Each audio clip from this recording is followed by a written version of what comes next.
Hello, everyone.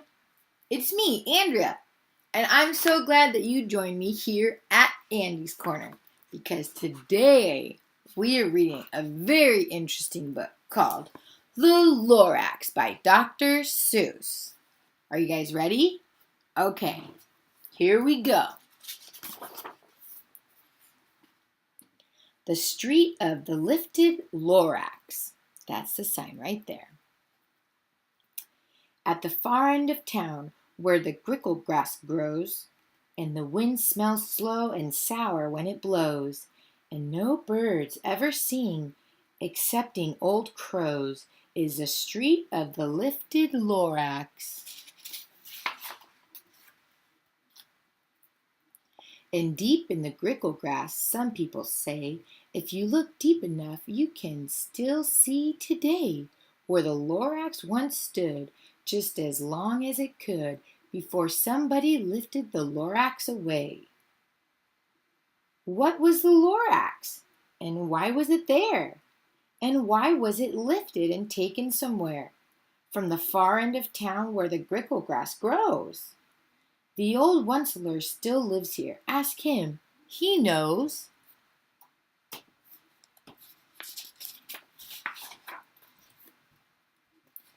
You won't see the Once-ler. Don't knock at his door. He stays in his lurkin on top of his store. He lurks in his lurkin cold under the roof, where he makes his own clothes out of muffered moof. And on special dank midnights in August, he peeks out of the shutters, and sometimes he speaks and tells how the Lorax was lifted away. He'll tell you, perhaps, if you're willing to pay. Oh.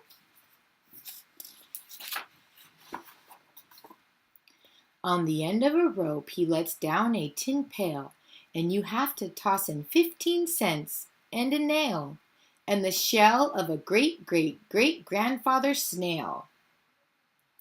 How do you know if a snail is a great-great-grandfather? That's funny. Then he pulls up the pail, makes most careful count to see if you've paid him the proper amount. Then he hides what you paid him away in his snub, his secret strange hole in his groovulous glove. Whoa! It goes in his finger. Then he grunts, I will call you by whisper-ma-phone, for the secrets I tell are for your ears alone.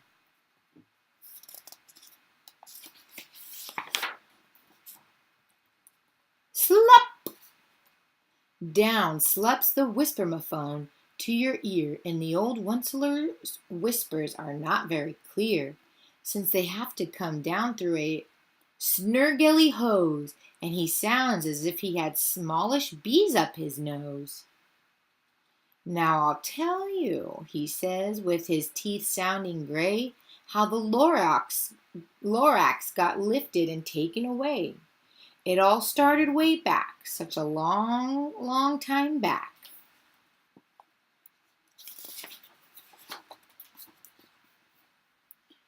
Way back in the days when the grass was still green, and the pond was still wet, and the clouds were still clean, and the song of the swomy swans rang out in space. One morning I came to this glorious place, and I first saw the trees, the trufala trees, the bright-colored tufts of the trufala trees, a mile in the fresh morning breeze. Wow, look at those trees. I want one. That's awesome. They look fluffy and colorful. And under the trees I saw brown barbaloots frisking about in their barbaloot suits as they played in the shade and ate trufaloo fruits. From the ripulous pond came the comfortable sound of the humming fish humming while splashing around.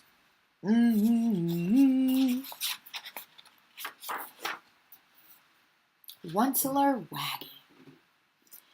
But those trees, Those trufula trees. All my life I'd been searching for trees such as these. The touch of their tufts was much softer than silk, and they had the sweet smell of fresh butterfly milk. I felt a great leaping of joy in my heart. I knew just what I'd do. I unloaded my cart. The Once-lers. In no time at all, I had built a small shop. Then I chopped down a trufula tree with one chop. And with great skillful skill, and with great speedy speed, I took the soft tuft, and I knitted a Thneed.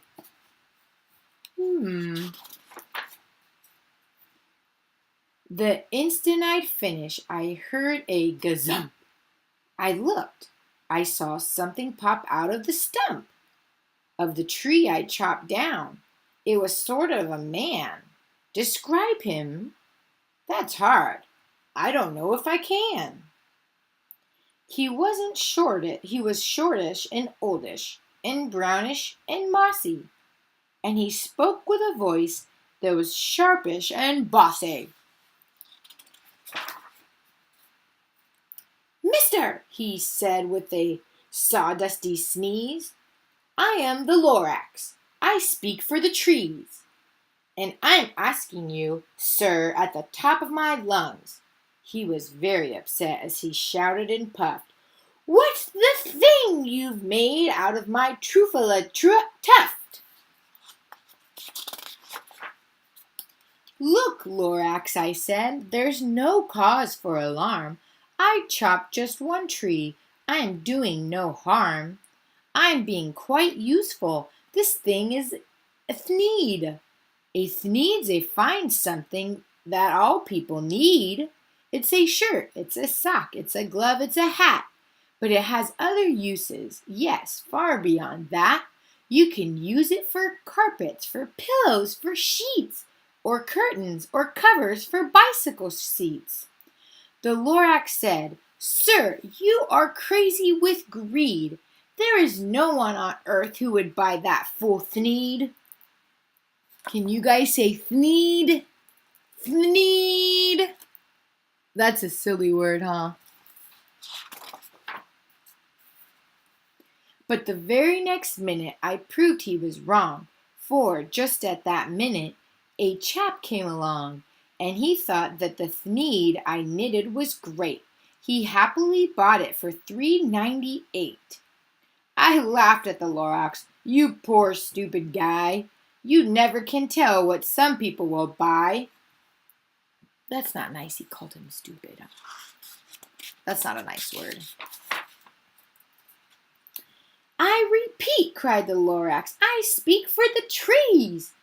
I'm busy, I told him. Shut up, if you please.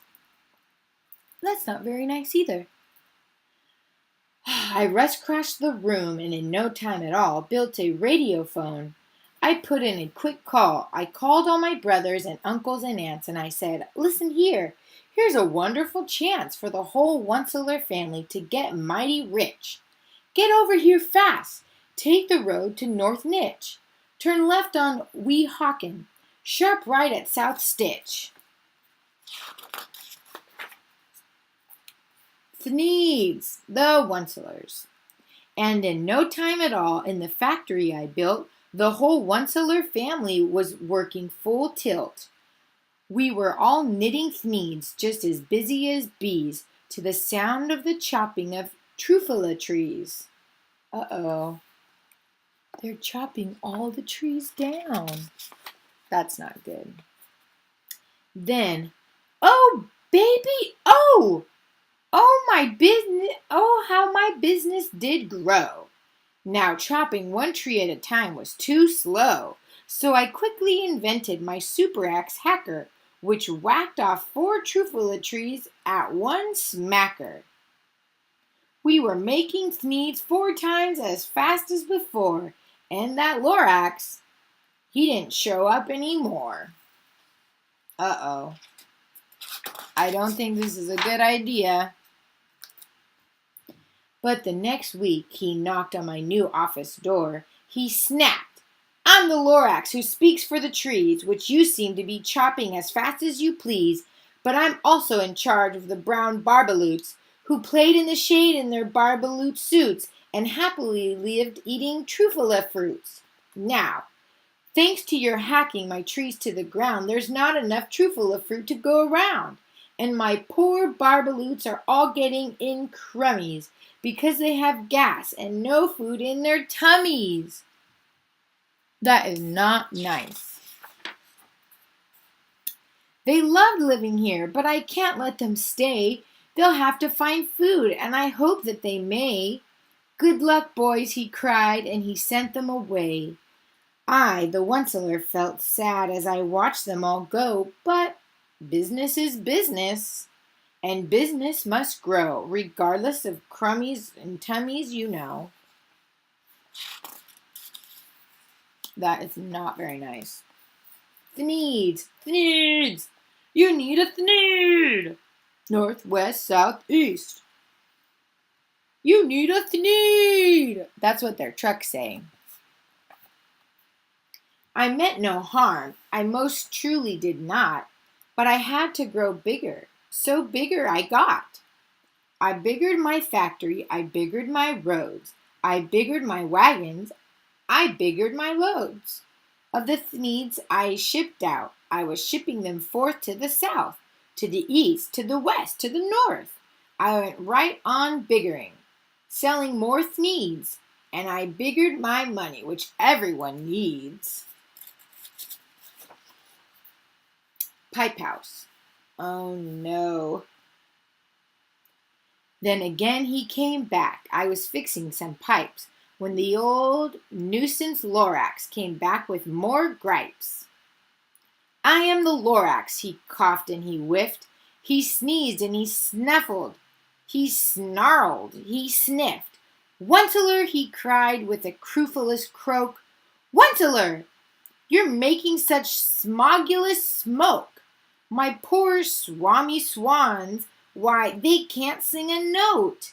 No one can sing who has smog in his throat." Uh-oh. He's polluting the air with his factory. This is no bueno. No good. "And so," said the Lorax, "please pardon my cough. They cannot live here, so I'm sending them off." "Where will they go?" "I don't hopefully know. They may have to fly for a month or a year to escape from the smog you've smogged up around here." Oh no! This is not looking too good. "What's more," snapped the Lorax, his dander was up, "let me say a few words about gluppity-glup. Your machinery chugs on, day and night without stop, making gluppity-glup, also sloppity-slop. And what do you do with this leftover goo? I'll show you, you dirty old Once-ler man, you."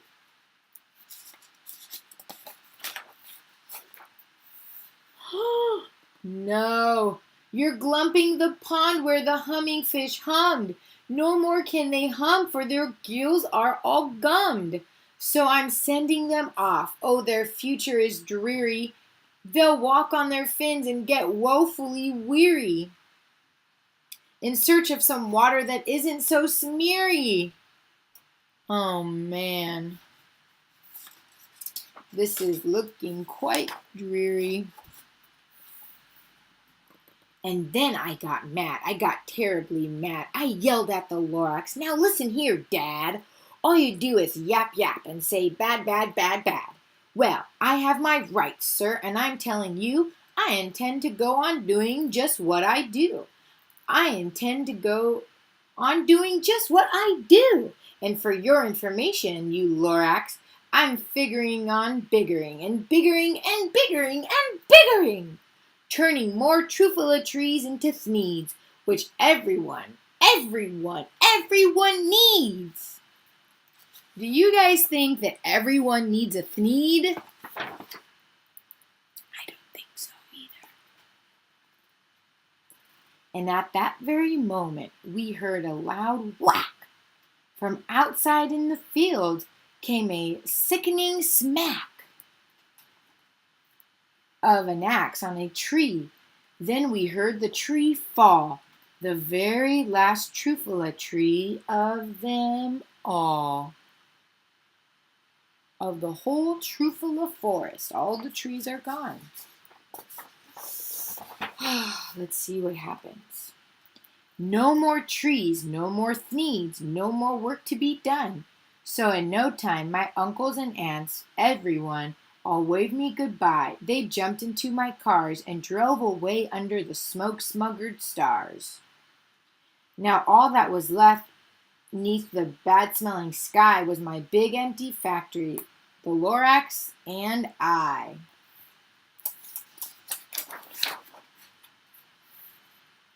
The Lorax said nothing, just gave me a glance, just gave me a very sad, sad backward glance as he lifted himself by the seat of his pants.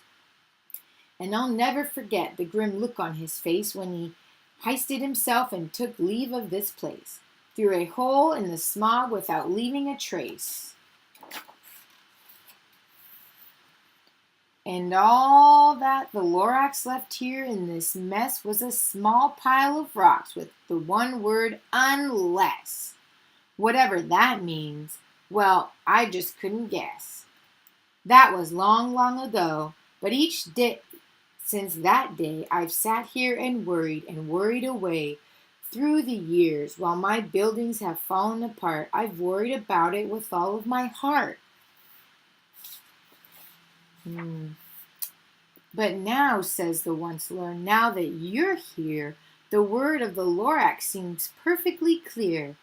Unless someone like you cares a whole awful lot, nothing is going to get better. It's not. So, catch, calls the Once-ler. He lets something fall. It's a truffula seed. It's the last one of all. You're in charge of the last of the truffula seeds, and truffula trees are what everyone needs. Plant a new truffula, treat it with care, give it clean water, and feed it fresh air. Grow a forest, protect it from axes that hack. Then the Lorax and all of his friends may come back. Wow, we learned a good lesson, right? That we need to take care of our forests and our animals. So, maybe, like the little boy in the story, you can plant a tree today, or maybe tomorrow, or maybe this week. Why don't you talk to your parents about it and see if they can help you? I think that's a great idea. Or maybe just have a plant, or some vegetables, or a garden. That's awesome. Thank you so much for joining me while I read the Lorax, and I will see you again tomorrow. Bye!